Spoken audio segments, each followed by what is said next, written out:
मिरजेत इमारत बांधकाम करताना भिंत कोसळून एक मजूर ठार, 2 जण गंभीर जखमी. मजुराच्या मृत्यूला जबाबदार कोण असा प्रश्न निर्माण होत आहे.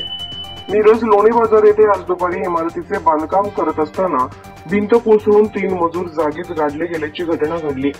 यावेळी नागरिकांनी या जखमी मजुरांना मलब्यातून बाहेर काढून मिरज शासकीय रुग्णालयात उपचारासाठी दाखल केले. या दुर्घटनेमध्ये गंभीर जखमी झालेला एक बांधकाम मजूर जागीच ठार झाला आहे, तर 2 जण गंभीर जखमी झाले आहेत. लोणी बाजार येथील राजू चूग यांच्या जागेत योगिता कन्स्ट्रक्शन यांचे 4 मजली इमारतीचे बांधकाम सुरू आहे. इमारतीचे विटांचे बांधकाम करणाऱ्या मजुरांच्या अंगावर विटांची भिंत कोसळून 3 मजूर खाली गाडले गेले होते.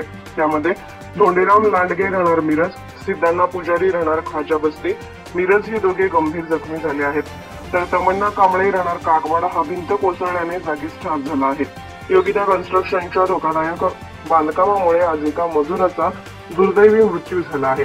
महापालिका शेजारी काही अंतरावर ही घटना घडल्याने महापालिका गांधारीच्या भूमिकेमध्ये असल्याचे दिसून येत आहे. आज या अपघाताला जबाबदार कोण असा संतप्त सवाल नागरिकांच्या मधून येत आहे.